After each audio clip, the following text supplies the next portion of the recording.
Bonjour et bienvenue sur Monaco Info pour cette édition spéciale consacrée à la fête nationale. Tout au long de ce journal, nous reviendrons bien sûr sur les différents temps forts qui ont ponctué cette semaine, ainsi que ce 19 novembre. Sans plus tarder, le résumé de cette fête nationale édition 2017 avec Fabien Bonilla.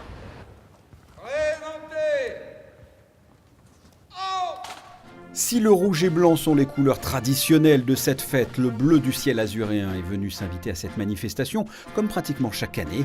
Parmi les temps forts, chronologiquement, dès 9h30, première prise d'armes et remise d'un signe de grade dans la cour d'honneur, avec notamment l'hymne national chanté par les carabiniers.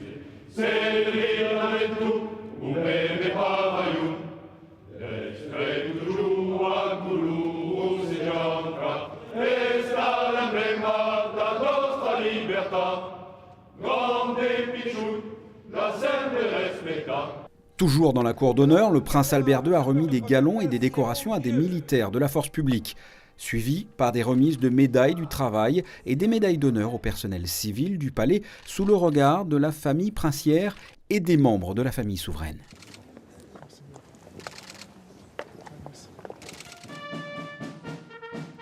Direction la cathédrale pour la messe solennelle et action de grâce célébrée par Monseigneur Barcy.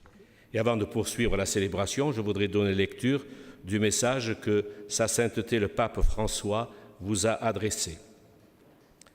La fête nationale de la Principauté de Monaco me donne l'occasion d'offrir à Votre Altesse Sérénissime, ainsi qu'à la famille princière et aux Monégasques, mes vœux cordiaux. Que l'engagement au service de la solidarité devienne toujours plus une source de cohésion sociale et contribue à la sauvegarde de notre maison commune et de tous ses habitants. Avec cette espérance, j'invoque l'abondance des bénédictions divines sur Votre Altesse, sur la princesse Charlène, sur le prince héréditaire Jacques et la princesse Gabriella, sur la famille princière, ainsi que sur les responsables de la principauté et sur tous ses habitants. Signé François, pape. Une messe célébrée musicalement et vocalement par la maîtrise de la cathédrale, les petits chanteurs de Monaco, l'orchestre philharmonique de Monte-Carlo, le grand orgue de la cathédrale ainsi que la soprano Yukako Kusto Hiramori.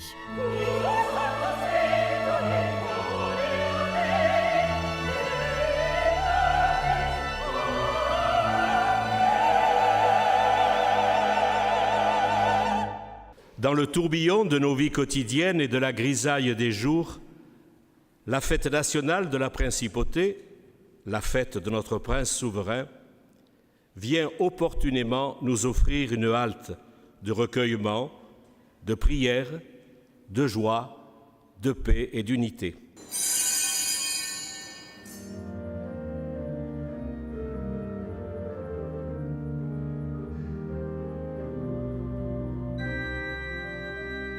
Le moment peut-être le plus émouvant de cette messe d'action de grâce, la prière pour le prince souverain.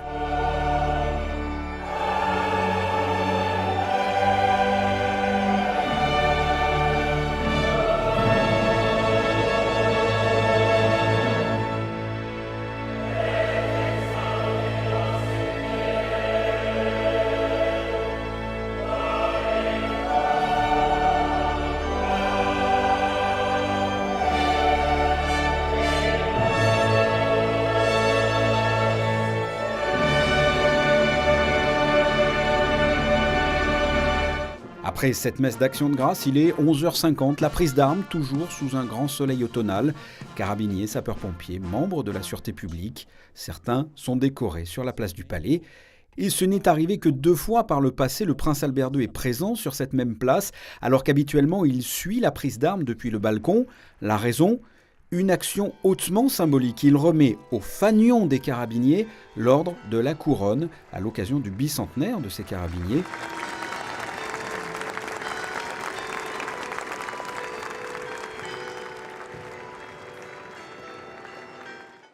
La garde à l'étendard a revêtu pour l'occasion non seulement la moustache, mais aussi les différents uniformes portés tout au long de ces 200 ans.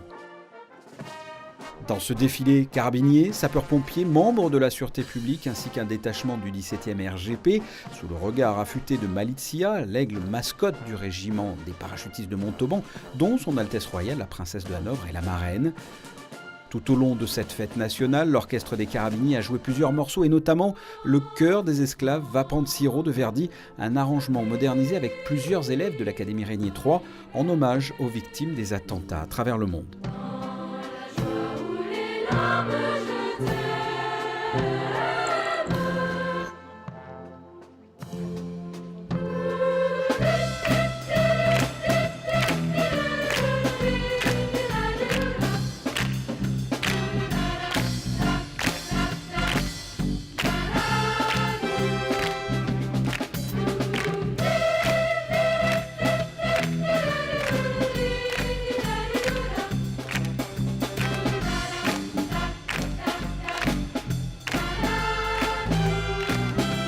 Le défilé militaire sous le commandement du colonel Fringant, habillé justement d'un uniforme des papalins. Le commandement supérieur de la force publique vit un moment empreint d'émotion. C'est sa dernière fête nationale à cette fonction. Pour la dernière du colonel Luc Fringant. Bip bip bip. Bip bip. Bip bip. Portez. Oh.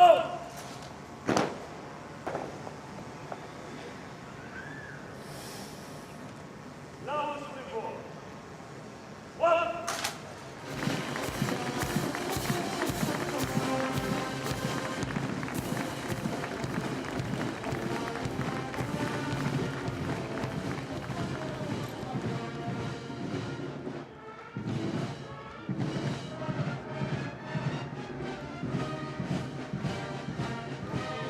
Notre patron, le prince Alberto Ipipi.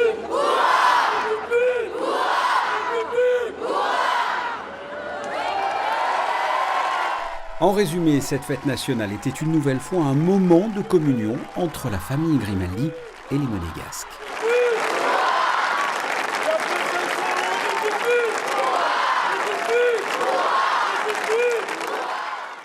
Une fête nationale qui s'est donc déroulée dans l'allégresse et qui fut marquée par différents temps forts comme la prise d'armes, la messe solennelle d'Action de grâce ou encore le fameux défilé militaire. Je vous propose à présent de découvrir les coulisses de ces célébrations avec Frédéric Hélion. Le 19 novembre est une journée particulière en principauté, peut-être même la plus importante et la plus attendue par les Monégasques. Depuis 1952, sur décision du prince Régnier III, la fête nationale monégasque est célébrée à cette date. Depuis plus de 15 ans, Monaco Info diffuse l'événement en direct. Le dispositif, 23 caméras, 6 journalistes, un consultant, tout est orchestré depuis le quart régi par Jérôme Revon, le réalisateur. Et cela commence avant même le début du direct. On a tout le monde. Donc Alexandra, ça marche le son?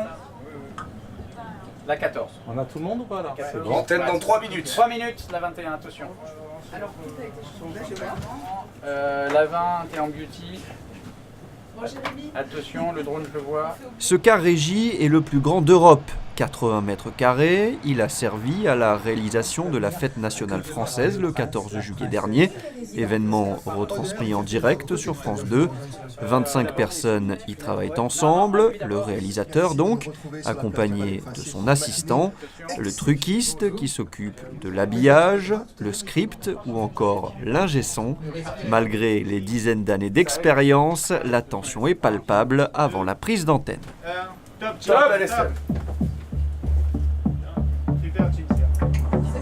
Après la prise d'antenne et les premières interventions en plateau ou sur le terrain, direction la cathédrale de Monaco pour la messe solennelle d'Action de grâce.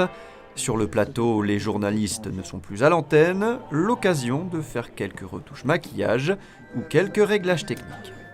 Parmi les moments très attendus de cette fête nationale, le traditionnel défilé, avec notamment le 17e régiment du génie parachutiste de Montauban, et la présence de Malizia, l'aigle et emblème du régiment, accompagné et choyé par son fauconnier. Mais ce que tout le monde attend, c'est bien sûr l'apparition du couple princier et de leurs enfants, le prince héréditaire Jacques et la princesse Gabriella. C'est la photo à ne pas rater pour les photographes présents sur place. Ils prendront entre 2500 et 3000 clichés sur la matinée. La fête nationale passionne en principauté, mais aussi à l'étranger, avec la présence parmi la vingtaine de journalistes accrédités d'une journaliste du site allemand Bunte.de. Nous faisons des vidéos sur chaque membre de la famille princière et sur le palais. La famille princière est très populaire en Allemagne, tout le monde les connaît et les Allemands ont envie de les voir aujourd'hui à l'occasion de la fête nationale. Sur les réseaux sociaux, l'événement a été particulièrement suivi avec plus de 100 000 vues sur la page Facebook du palais princier. Les jours qui précèdent la fête nationale sont bien sûr marqués par les différentes remises de médailles. Et vous allez le voir, cette année, de nombreuses décorations ont été décernées. Des moments toujours très forts en émotion pour les médaillés. La journée de vendredi fut marquée par les promotions et nominations dans l'ordre de Saint-Charles et dans l'ordre des Grimaldi décernés par le prince souverain dans la salle du trône en présence de la princesse Charlène et de la famille princière. Comme vous le voyez sur ces images, le colonel Luc Fringant, premier aide-de-camp, commandant supérieur de la force publique, a reçu la médaille de grand officier dans l'ordre des Grimaldi. L'animateur et journaliste Maurizio Di Maggio ainsi que Nicolas Saussier, chef du service de presse du palais, furent quant à eux élevés au grade de chevalier. Dans l'ordre de Saint-Charles, Emmanuel Falco, conseiller privé, reçut la médaille d'officier, tandis que Benoît Pugat, général d'armée, grand chancelier de la Légion d'honneur, fut élevé au rang de grand officier.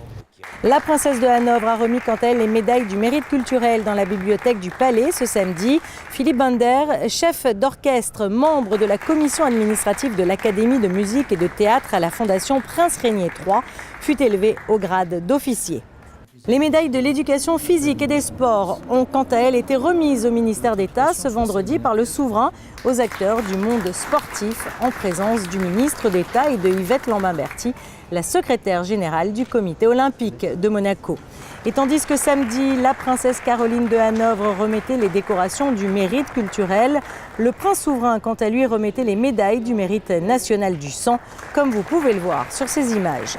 Nous poursuivons toujours avec les remises de décoration et cette fois c'est vers la Croix-Rouge monégasque que nous nous tournons et c'est avec beaucoup d'émotion que les médailles de la reconnaissance ont été remises par le prince Albert. Et à la veille de cette fête nationale, la force publique monégasque a elle aussi été honorée. Sous la verrière du Grimaldi Forum, le ministre d'État Serge Tel a remis une série de médailles aux carabiniers, sapeurs-pompiers et policiers de la sûreté publique. Après les traditionnelles remises de décoration, les remises de colis, chaque fête nationale est marquée par la distribution des cadeaux gourmands aux aînés monégasques. Et c'est au foyer Régnier III, en compagnie de sa fille cadette Camille, que la princesse Stéphanie s'est pliée à la tradition en distribuant une centaine de colis dans la joie et la bonne humeur. Et comme chaque année, la soirée du 18 novembre a été marquée par la réception donnée en l'honneur du corps diplomatique et du corps consulaire. Un dîner qui s'est déroulé au Yacht Club de Monaco et qui aura permis à l'ensemble des ambassadeurs et des consuls honoraires de se regrouper autour du souverain à la veille de cette fête nationale. Vous l'avez vu, une journée du 19 novembre qui fut marquée par la clémence météorologique, par la joie et l'allégresse.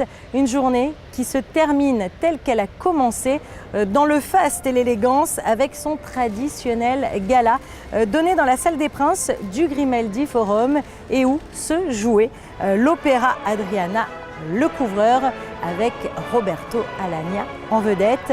Je vous propose de nous quitter sur ces belles images. À très bientôt.